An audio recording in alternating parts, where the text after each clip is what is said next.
तो तमिलनाडु विधानसभा चुनाव के बाद अब सरकार बनाने को लेकर के एक अलग ही सस्पेंस क्रिएट हो गया है। दरअसल तमिलनाडु में जो विधानसभा चुनाव हुए थे उसमें किसी भी पार्टी को पूर्ण बहुमत नहीं मिला और आप सभी जानते हैं कि एक बड़ा बदलाव जो है तमिलनाडु की राजनीति में देखने को मिला। विजय की पार्टी टीवीके जो है इस बार सबसे बड़ी पार्टी बन के उभरी। तो ऐसे में जो तमिलनाडु की राजनीति में एक बड़ा उलटफेर देखने को मिला है। अब कहीं ना कहीं पे जो नतीजे आए हैं, एक तो पूर्ण बहुमत नहीं मिला है, सबसे बड़ी पार्टी जरूर मिलकर बनकर के उभरी है टीवीके, लेकिन पूर्ण बहुमत नहीं दिया किसी ने भी, जिससे राज्य का सियासी समीकरण पूरी तरीके से बदल गया है। ठीक है, तो आइए आज इस पे हम बात करते हैं। टीवीके ने टोटल 108 सीटें, मतलब पहली बार, देखिए फरवरी 2024 में ये पार्टी बनाई थी इन्होंने टीवीके, और टोटल 108 सीटें जीती इन्होंने, सबसे बड़ी पार्टी बन के उभरी, लेकिन बहुमत से दूर है। ठीक है, टोटल 10 सीटें और चाहिए इनको, मतलब सरकार बनाने के लिए टोटल 118 सीटें चाहिए। तो कहीं ना कहीं पे आज के सेशन में हमें जो है थोड़ा सा इस मुद्दे पे डिटेल से बात करेंगे। और पहले मैं एक बार पार्टी का समीकरण आपको बताता हूं कि किस पार्टी को कितनी सीटें मिली हैं। विजय की पार्टी है टीवीके। देखिए विजय पहले फिल्मी कैरियर से इनका शुरुआत होता है, फिर फिल्मी कैरियर के बाद अब ये राजनीतिक कैरियर इनका चालू हो गया है। तो टीवीके को 108 सीटें मिली हैं। और यहाँ पर एक चीज़ और ध्यान रखिएगा, विजय 2 जगह से चुनाव जीते हैं, 2 जगह से। तो अभी एक जगह से इनको इस्तीफा भी देना पड़ेगा, दोनों जगह से ही जीते हैं, 2 जगह से चुनाव लड़े हैं, दोनों ही जगह से जीते हैं, एक जगह से इस्तीफा देना पड़ेगा, तो अभी एक सीट वो खाली हो जाएगी आपकी। इसके बाद डीएमके जो अभी तक का मतलब सत्ता वाली पार्टी थी डीएमके को 59 सीटें मिली हैं और एआईडीएमके को आपका जो है टोटल 47 सीटें मिली हैं, 59 सीटें, और एडीएमके को 47 सीटें मिली हैं। एक बड़ा मतलब अभी देख रहे हैं राजनीतिक समीकरण बदलते हैं हमेशा, है ना। इसके बाद जो सबसे बड़ी पार्टी है इंडियन नेशनल कांग्रेस। अभी इंडियन नेशनल कांग्रेस का जो है गठबंधन हुआ करता था डीएमके के साथ, लेकिन इंडियन नेशनल कांग्रेस ने डीएमके से अपना गठबंधन खत्म करके अब टीवीके के साथ चली गई है, भारतीय राष्ट्रीय कांग्रेस। ठीक है, इन्होंने समर्थन प्रदान किया है विजय की पार्टी को। ठीक है, बाकी इसके अलावा अन्य पार्टी कई सारी है। एक पार्टी पीएमके भी है, पीएमके के 4 सीटें हैं आपकी। इंडियन यूनियन मुस्लिम लीग है, उसकी 2 सीटें हैं। सीपीआई की 2 सीटें हैं, कम्युनिस्ट पार्टी ऑफ इंडिया की 2 सीटें हैं। इसके अलावा वीसीके एक पार्टी है, उसकी भी 2 सीटें हैं। एक सीपीआई-एम है, उसकी 2 सीटें हैं। तो इस तरीके से सीटें तो बहुत सारी। भारतीय जनता पार्टी को भी 1 सीट मिली है यहाँ पे। तो अल्टीमेट समीकरण तो बन जाएगा, लेकिन अभी स्पष्ट समीकरण निकल के नहीं आया है। ठीक है, तो इस बार चुनाव में जनता ने किसी भी पार्टी को स्पष्ट जनादेश नहीं दिया है। ठीक है, लेकिन टीवीके का जीतना तमिलनाडु में एक राजनीतिक उलटफेर है, आप सभी जानते हैं। इसमें प्रशांत किशोर की एक बड़ी भूमिका बताई जा रही है, उस पर भी हम बात करेंगे डिटेल में। तो आइए एक बार जो है मैं थोड़ा सा अभी इस पूरे मामले को जो है डिस्कस करता हूँ। देखिए तमिलनाडु में जो 60 साल पुरानी द्रविड़ राजनीति है, डीएमके और एआईडीएमके का जो वर्चस्व है वो पूरी तरीके से अब समाप्त हो गया है। अभिनेता से राजनेता बने विजय ने, इनकी पार्टी है तमिलगा वेट्री कड़गम, जिसको मैं टीवीके बार बार कह रहा हूं। तो कांग्रेस के बीच में अभी गठबंधन सरकार बन रही है, मतलब दोनों मिलकर, लेकिन अभी गठबंधन कांग्रेस के पास तो केवल 5 सीटें हैं, टोटल 10 सीटें चाहिए। जादू जो बहुमत का आंकड़ा है वो है 118 सीटें, तो टोटल 10 सीटें और चाहिए। 5 सीटें तो कांग्रेस से मिल गई हैं, बाकी जो अन्य है अभी उनसे बातचीत चल रही है, सीटों का समीकरण बनाया जा रहा है पूरी तरीके से। तो ओवरऑल अभी जो पूरा का पूरा मामला है इसमें कहीं ना कहीं पे जो कांग्रेस के द्वारा डीएमके के साथ अपना 10 को पुराना गठबंधन तोड़ा गया है, टीवीके को समर्थन देने की बात की गई है।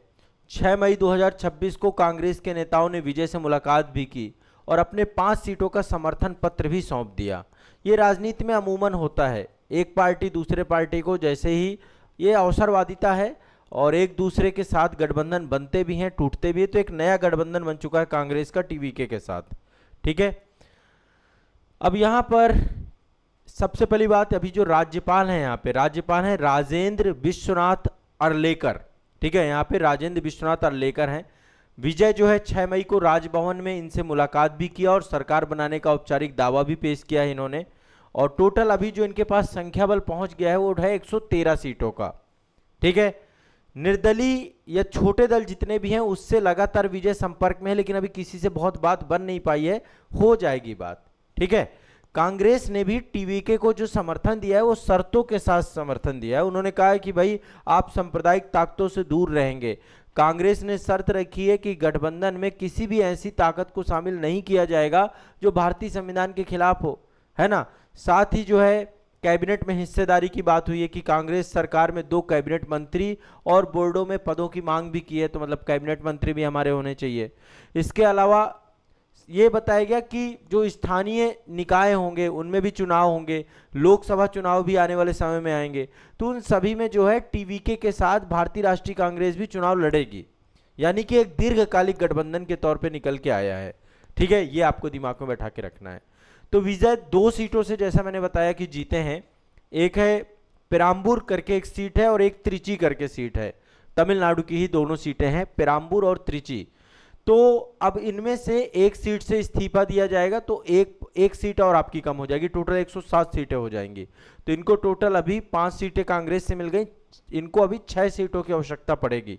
ठीक है, शपथ ग्रहण समारोह 7 मई को मतलब ओवरऑल आज ही होना था, लेकिन अभी ये टलेगा क्योंकि अभी बहुमत स्पष्ट नहीं हो रहा है और अतिरिक्त बहुमत जुटाने के लिए राज्यपाल अभी संतुष्ट नहीं है। तो ऐसे में अभी देखना होगा कि कब, मतलब 1-2 दिन के अंदर ही आपका जो है शपथ ग्रहण समारोह भी होना है। और डीएमके लगातार जो है अभी कांग्रेस के अलग होने को विश्वासघात बता रही है। बहुत सारे एआईडीएमके के विधायक भी टीवीके को समर्थन दे रहे हैं, तो हो सकता है अभी इस समय फूट भी देखने को मिले। ठीक है, तो तमिलनाडु के इतिहास में पहली बार जो है गठबंधन सरकार बनने जा रही है और अभी तक जितनी भी सरकारें बनती थी पूर्ण बहुमत वाली सरकारें बनती थी। ठीक है, तो ये आपको दिमाग, और इसके पीछे का कारण है बहुत शॉर्ट नोटिस में जो है विजय ने 2024 में पार्टी बनाई और तुरंत ही जो है चुनाव लड़ने पहुंच गए। और ऐसे में जनता को कई बार ना कंफ्यूज हो जाती है जनता कि किस पार्टी का क्या रुख है। ओवरऑल विजय का रुख चल जरूर रहा था। अब यहाँ पर थोड़ा सा मैं चाहता हूँ कि प्रशांत किशोर की बहुत चर्चा हो रही है इस पूरे मामले में।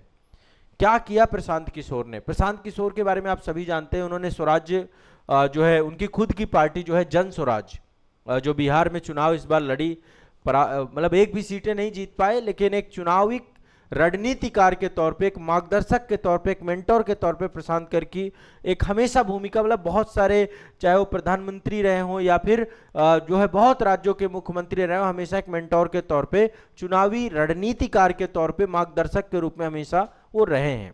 ठीक है, तमिलनाडु में भी उन्होंने ये काम किया है। जो 100 से ज्यादा सीटें आई हैं टीवीके के, इसके पीछे पीके का हाथ बताया जाता है प्रशांत किशोर का। और इसको लेकर के जैसे बताते हैं कि जो है कई मुद्दों पर जो है प्रशांत किशोर ने यहाँ पर मदद की जो है विजय की। और ओवरऑल उनका एक वीडियो भी बहुत वायरल हो रहा है कि उन्होंने जो है किस तरीके से इस पार्टी को आगे बढ़ाया। तो माइक्रो प्लानिंग और संगठन को लेकर के प्रशांत किशोर ने टीवीके को बूथ लेवल पे मजबूत करने की बात कही और इसको लेकर प्रॉपर डेटा एनालिसिस, गांव-गांव जाकर माइक्रो प्लानिंग, इन सब चीजों पे काम किया। साथ ही जो एक रणनीतिक नैरेटिव एस्टेब्लिशमेंट होता है ना, आप सभी जानते हैं विजय की जो छवि है वो छवि है एक फिल्म स्टार की, लेकिन उन्हें एक संवेदनशील, सरल और उम्मीद से भरे हुए नेता के रूप में पेश किया गया। चुनावी भाषणों में फिल्मी संवादों की बजाय सरकार की कमियां, शिक्षा सुधार और जो एक तरीके से आर्थिक रोड मैप है उस पे वो कैसे काम करें, उन मुद्दों को उठाया गया पूरी तरीके से। और विजय ने करोड़ों, विजय के जितने भी प्रशंसक हैं सभी ने जो जाकर के मतलब बड़े लेवल पर, बूथ लेवल पर जाकर काम किया, तब जाके डीएमके और एआईडीएमके का किला तोड़ा गया। ठीक है, और जनता में लगातार काफी लंबे समय से नाराजगी भी चल रही थी, चाहे एमके स्टालिन हो, डीएमके और एआईडीएमके के जो लीडर्स हैं, तो जो भ्रष्टाचार के आरोप इनके ऊपर लग रहे थे, इन सब पे बहुत लंबे समय काल से जनता जो है बहुत रुष्ट भी थी। इसके अलावा विजय ने बहुत सारे लोक लुभावन वादे भी किए हैं। अब देखते हैं अपने वादों पर कितना खरे रहते हैं। इन्होंने कहा कि महिलाओं को मासिक पेंशन दी जाएगी, मुफ्त बिजली दी जाएगी, शिक्षा रोजगार दिया जाएगा। इस तरीके के कई सारे वादे किए इन्होंने। युवाओं को, महिलाओं को, बहुत सारे वोटरों को इन्होंने आकर्षित किया। ठीक है, तो अल्टीमेट फरवरी 2025 में जो है बता दिया था प्रशांत किशोर ने कि आने वाले समय में विजय अकेले ही चुनाव लड़ेंगे और मुख्यमंत्री बनने की तरफ जाएंगे, और वही सच हुआ। इस कारण से प्रशांत किशोर का नाम काफ़ी चर्चा में है। अब मैं थोड़ा सा यहाँ पे डिस्कस करने वाला हूँ थोड़ा सा विजय के बारे में, है ना। विजय के बारे में भी आप लोग को थोड़ा समझना चाहिए। तो आप सभी जानते हैं इनकी बहुत सारी फिल्में आपने देखी होंगी, दक्षिण भारत के फिल्म सुपरस्टार हैं, बहुत बड़ी संख्या में इनकी फैन फॉलोइंग है, और इनको बड़े प्यार से इनके जो प्रशंसक हैं थालापति कहते हैं। ठीक है, थालापति के नाम से भी इनका नाम मतलब बहुत चर्चित है।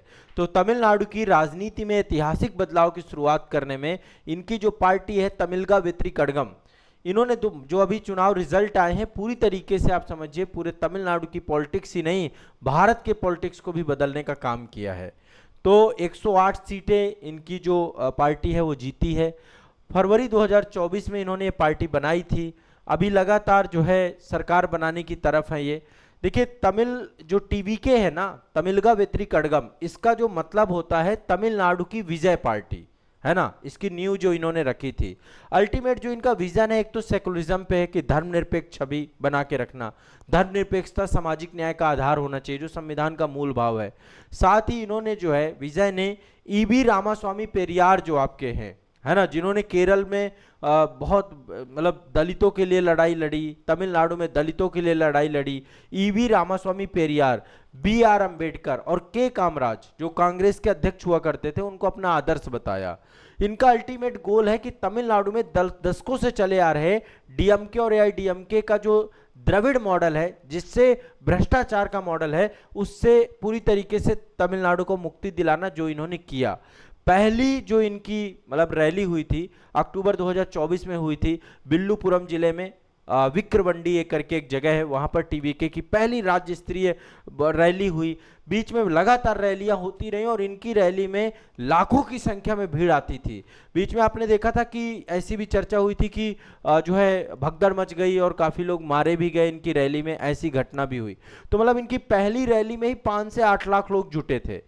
तो विजय की जमीनी पकड़ बहुत मजबूत रही और इसी कारण से यह हुआ कि इस बार जो है इतनी बड़ी जीत जो है तमिलनाडु में विजय को प्राप्त हुई। तो अब तमिलनाडु में अगले सीएम बनने जा रहे हैं, अगले सीएम चेहरे के तौर पे हैं, और विजय ने राजनीति के लिए सफल फिल्मी कैरियर को छोड़ने का फैसला किया। इनकी अंतिम फिल्म जो थी आपकी, जिसका नाम है जननायकन, जननायकन इनकी फिल्म है। थलपति 69 मतलब इनकी 69वीं फिल्म है, 69 फिल्मों पे काम कर चुके हैं। तो जननायकन फिल्म इनकी लास्ट फिल्म थी और उसके बाद इन्होंने घोषणा कर दिया कि फिल्मों में अभिनय को लेकर के वो अभी काम करते रहेंगे, ऐसा नहीं है, लेकिन अब जो है राजनीतिक तौर पे उनकी सक्रियता ज़्यादा है, लोगों की सेवा करेंगे और पूरी तरीके से राजनीति को लेकर के इन्होंने अपने आप को अभी समर्पित कर दिया है। तो आने वाले समय में तमिलनाडु के मुख्यमंत्री बन सकते हैं, सबसे आगे है मुख्यमंत्री बनने की दौड़ में और इन्हीं को मुख्यमंत्री बनना चाहिए। इनके उदय से राज्य में तीसरा विकल्प आ चुका है, डीएमके, आईडीएमके और टीवीके।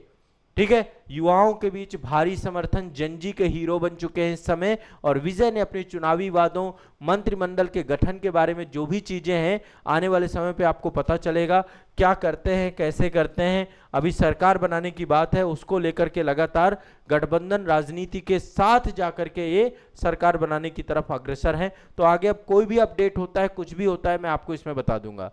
अभी हमने क्या क्या चीजें समझी, टीवी के तमिलनाडु की जो लोकल पॉलिटिक्स है, प्रशांत किशोर की भूमिका, थलपति विजय के बारे में, और थोड़ा बहुत जो है इनका जो इनका माइंडसेट है। भारतीय जनता पार्टी के साथ कभी भी इन्होंने गठबंधन की बात ना तो स्वीकारी, इन्होंने इंडिपेंडेंट होकर के चुनाव लड़ा और यही बोल्डनेस के कारण से ये जो है तमिलनाडु में एक तीसरे और सबसे बड़े विकल्प बन करके उभरे हैं। ठीक है, तो ये आपको दिमाग में बैठा के चलना है, इससे क्वेश्चन आपका पूछा जा सकता है, आपसे प्रश्न आ सकता है। ठीक है, चलिए।